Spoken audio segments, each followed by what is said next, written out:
Welcome to the 3 and 4 Need More tour. On our journey across the country to spread awareness for elder issues, we went to Ames, Iowa, where the Republican candidates were holding their straw poll. We wanted to find out what their plan was on how to deal with the elder tsunami that's heading our way.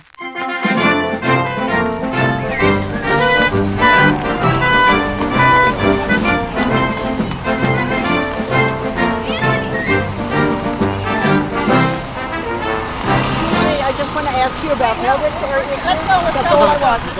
Well, we got our next event. We got it. I look forward to answering. Thank you very much.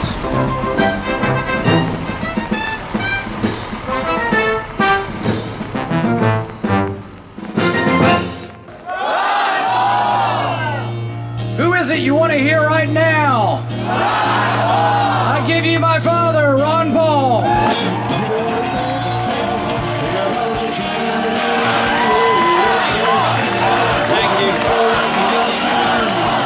There is a revolution going on in this country. And you're in the forefront of it. I'm delighted to have you here because nobody can stop this revolution. Our time has come. Some in the media actually in a kidding way said, have you shifted to the mainstream? And I said, no way. The mainstream is shifted toward us, and we are the mainstream.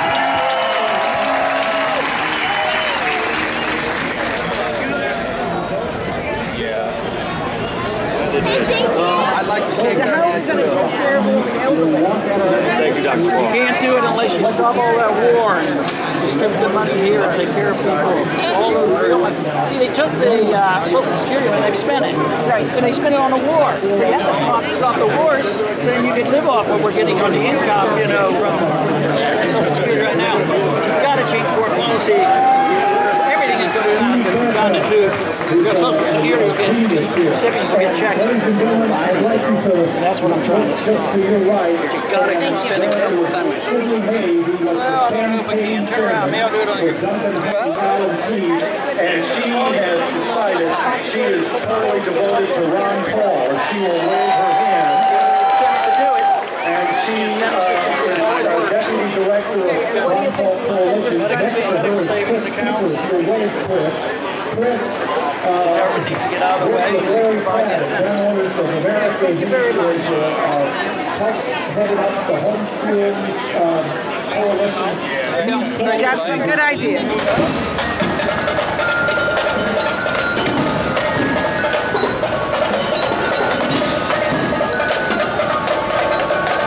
My name is Kent Sovereign, and I'm the State Director of AARP Iowa. I've been in the position all of 4 weeks, so take all of my answers with that grain of salt, please. Okay. Well, in this campaign, you've got the booklet in your hand. This is the 3 and 4 campaign. 3 and 4 need more. Yes, Absolutely. I was just reading about this last week. We got the numbers 3 and 4 because 3 out of 4 Americans are going to need some help. Absolutely. And also 3 out of 4 do not know what kind of information they need. They don't know where the resources are. There's both the education and, of course, the service provision. And, of course, here in Iowa, we have increasing challenges as our rural population becomes more older and more dispersed. The access to service, the availability of service, the delivery of the service, and, of course, the cost of services are all important issues because Iowa, like so many states, really doesn't have a plan on dealing with this. What did I hear it called the other one? The gray tsunami or the senior tsunami or whatever. Geriatric tsunami. Yeah, whatever. We have no plan. How do you educate people about the cost of the care now, not even projecting what the cost is going to be when they may be needing it? You know, that's a real challenge because so many people I know, at least the conversations I've had with people, you can't get their attention until they're right at that threshold, until they're either dealing with a parent's illness, they're dealing with their own illness. It just seems like you can't get people's attention in this world unless they're in a crisis, unless they're at that threshold. So my challenge to you is if you travel, you come up with some good ideas, you send them back to us as well. Exactly what I was going to say to you. Mr. King, I'm walking in at your elbow because Tim Carson's hi on his friend. Oh, great. Say hi Okay. to him. I'm sorry, guys. He has time for Hey, I'm maybe sorry, one or but- two questions. I got to keep moving. Okay. That's it. I'm with the 3 in 4 campaign, and we're talking about elder care issues across America. And we're trying to get people to understand that long-term care insurance is almost mandatory if they're going to take care of their health issues, because the government isn't going to be able to take care of all the elderly that are out there. So, Well, I like long-term care plans. That's a good plan, and I haven't sat down and crunched numbers and policy to see what we need to do to make adjustments. But I'll just tell you, I believe in it. okay. And this way, okay. We're dealing with elder care across America that we've never had to deal with before. There are just so many people that are aging out. And you know that I represent the most senior congressional district in all of America. Yes, I understand that. Yeah, and it even takes more planning on our side of this thing, and it goes into the middle of this budget crisis that we're in. So that things are politically, there's such a difficulty in trying to bring about solutions, because what would happen just in the debt ceiling was that they applied a political solution to an economic problem. We don't have people sitting back in rooms figuring out how to make it better and then having an objective discussion about empirical data. We have political forces that are being pushed back and forth, and it's heartbreaking to me, and I want to get this fixed in the right way. So you're going to spearhead it in the right direction? Well, I'm going to be working in that way. I don't Well, know if I can be thank you. spearhead, but Thank you. Thank you. Could you please sign this for me? yes, I will. I would really appreciate it.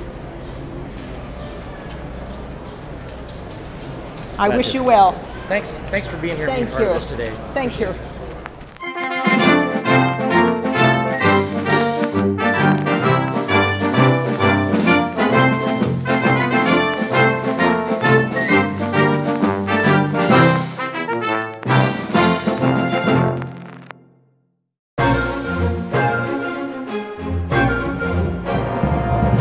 Mr. Lincoln, may I interview you? I represent the 3 in 4 campaign, and what do you think about the elder care tsunami that's heading this way? It is quite a problem. People living longer and face a longer time in nursing care. That is a very big problem. Mr. Benjamin Franklin, I assume? You are assuming correctly, my dear. The government has a lot of work to do. There's no question about that.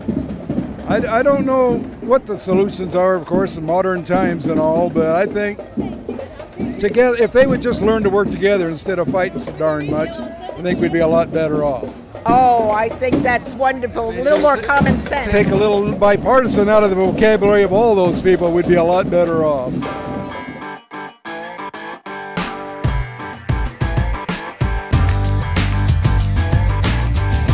Michele Bachmann won the straw poll that day, a few votes ahead of Ron Paul, who came in second. But this was not the end of our Iowa adventure. There was another event that we did not want to miss. Texas Governor Rick Perry had just announced he would enter the presidential race, and that he planned to attend the Lincoln Day Dinner in Waterloo the next day. He served the people of Texas in an elected office for more than 2 decades. He is currently the 3-term governor of that state. Please welcome presidential candidate and governor Rick Santorum. It's a great honor for me to be in GOP County tonight, back in Iowa. Now, Waterloo happens to be the birthplace of Michele Bachmann, I was born here in Waterloo, Iowa, for those who don't know it. and she did not want her hometown Waterloo to become her Waterloo.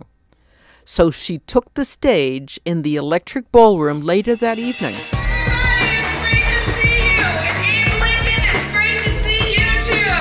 Welcome to Waterloo. My name is Michele Bachmann, and I am running to be the next president of the United States of America. Both candidates looked very presidential and paid special attention to the seniors in the crowd. I would like to give this apple pie to the oldest, if you don't mind, Republican mother in the room. And I know what Ronald Reagan said, that America is the last best hope of mankind. And again, ladies and gentlemen, with your help, the grace of God, we will make sure that America is again the great last hope of mankind in the world. God bless you all. The governor has a few minutes left, and he's going to take some questions from the audience. So I gave Rick Perry an opportunity to answer my questions. Okay, one more question. Ms. Ellen, you've been following me all day, girl. I'm going to let you ask a question. Hi, doctor. Yes, ma'am. Yes, ma'am.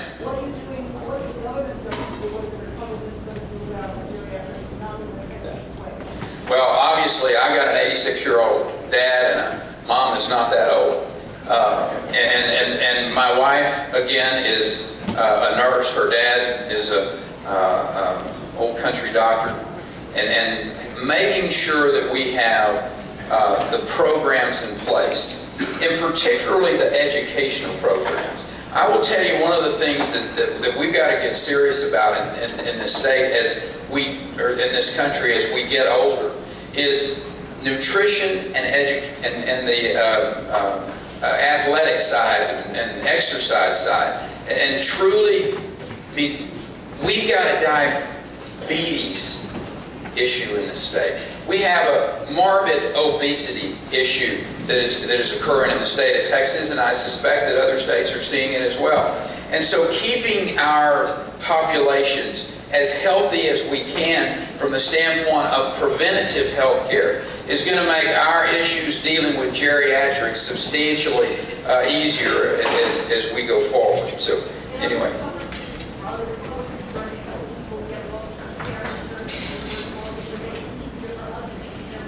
Well, and again, I think a lot of those issues are going to be dealt with on the states. It's one of the places where Rick and I do disagree. I do believe in the 10th Amendment. I do believe that I don't want the federal government telling me how to educate my children. I don't want me telling them how to deliver health care. I don't want them telling me how to build our transportation infrastructure. And if there are issues out there that are of importance enough, then we can pass constitutional amendments into the United States Constitution. For instance, we must pass a balanced budget amendment to the United States Constitution. And there are other issues out there that are just as important that we as people believe in. So that's the way that we will deal with those. So again, to all of you from Black Hawk County, God bless you, God bless Iowa, and God bless the United States of America. Thank you.